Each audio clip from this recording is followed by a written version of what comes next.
श्री गुरुदेव दत्त। अध्याय 4 श्री गुरु दत्तात्रेयांची जन्मकथा। श्री गणेशाय नमः। सिद्धयोगी नामधारकाला दत्त जन्माख्यान सांगू लागला। तो म्हणाला, वत्सा, सृष्टीच्या उत्पत्तीपूर्वी सर्व जलमय होते. नंतर त्यात हिरण्यगर्भ निर्माण झाले. हिरण्यगर्भ म्हणजेच रजोगुणाने उत्पन्न झालेला ब्रह्मा. त्याला ब्रह्मांड असेही म्हणतात. त्यांनी 2 शकले झाली वजा आकाश आणि भूमी. ब्रह्माने त्यामध्ये 14 भुवनांची रचना केली.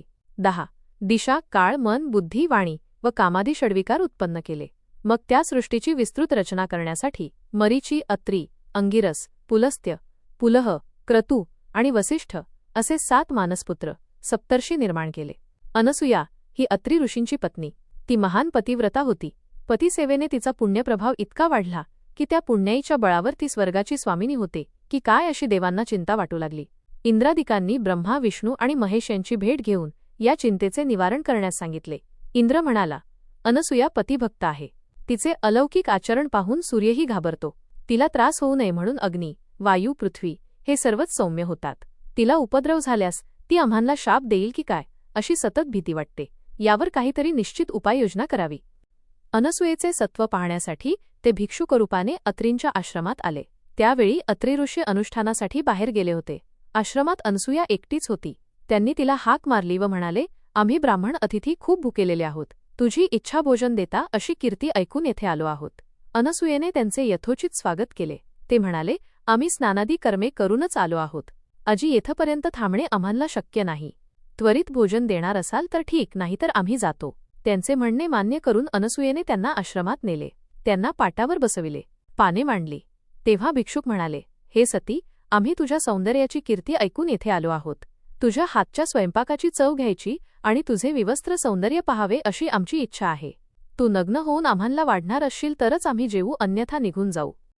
हे ब्राह्मण आपले सत्व पाहण्यासाठी आलेले कोणीतरी श्रेष्ठ महात्मा आहेत हे अनसूयेच्या लक्षात आले. अतिथी विमुख गेले तर पतीच्या आज्ञेचे उल्लंघन, विवस्त्र होऊन वाढावे तर पतिव्रतेचा धर्म मोडतो. प्रसंग बिकट आहे. मार्ग तर काढलाच पाहिजे. आज माझ्या पतीच्या तपश्चर्येचीच परीक्षा आहे. तीच माझे रक्षण करील असा विचार करून तिने अतिथींच्या मागणीला होकार दिला. ती स्वयंपाकगृहात गेली. तेथे विवस्त्र होऊन पक्वान्नांची पात्रे उचलली व माझ्या पतीची तपश्चर्या श्रेष्ठ असेल तर हे तिन्ही अतिथी लहान बालके होतील असे म्हणून ती बाहेर आली. तर काय आश्चर्य, त्या भिक्षुकांनी तान्ही बालके झाली. ती भुकेने व्याकुळ होऊन रडू लागली. अनसूया अचंबित झाली. मग स्वतःला सावरून वस्त्रे नेसून आली. मातृसुलभ वात्सल्याने तिला पान्हा फुटला. तिने एकेकाला मांडीवर घेऊन त्यांना स्तनपान दिले. ती त्रिदेवांची माता झाली. तिने त्यांना पाळण्यात घातले आणि अंगाई गाऊन निजविले. मध्यान्ह समयी अत्री आश्रमात परतले. पाळण्यात झोपलेल्या बालकांना पाहून त्यांना मोठे आश्चर्य वाटले. अनसूयेने त्यांना सर्व वृत्तांत सांगितला. अत्रींनी अंतर्ज्ञानाने त्यांची स्वरूपे ओळखली. बालरूपातील त्रिदेवांना वंदन केले. तेव्हा ते तिघेही आपले बालरूप तसेच ठेवून निजरूपात प्रकट झाले. त्यांनी अत्री व अनसूयेची प्रशंसा केली आणि वर मागण्यास सांगितले. अत्रींनी अनसूयेची चर्चा केली व म्हणाले, हे देवश्रेष्ठांनो, तुम्ही बालरूपाने माझ्या घरी आलेलाच आहात, तर माझे पुत्र म्हणून येथेच राहा. तेव्हा तथास्तु म्हणून ते तिन्ही देव स्वस्थानी परतले. अत्री अनसूयेने त्या बालकांचे नामकरण केले. बालरूपातील ब्रह्मा, विष्णू, महेश्वर यांनी अनुक्रमे चंद्र, दत्त आणि दुर्वास अशी नावे ठेवली. काही काळाने दुर्वास आणि चंद्रमातेसमुख उभे राहिले. दुर्वास म्हणाला, आई, मी तीर्थयात्रा व तपश्चर्या करणार आहे. मला निरोप दे. चंद्र म्हणाला, मी तारांगणात राहून तुमच्या चरणांचे नित्य दर्शन घेईन.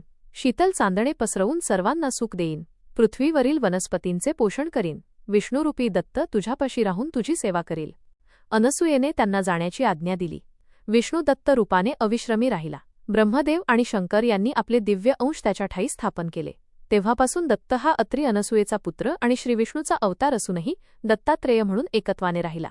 तो दत्तात्रेय महाप्रभू हाच गुरुपरंपरेचे मूळ पीठ आहे. दत्तजन्माची अद्भुत कथा ऐकून नामधारकास अपार धन्यता वाटली. त्रिगुणात्मक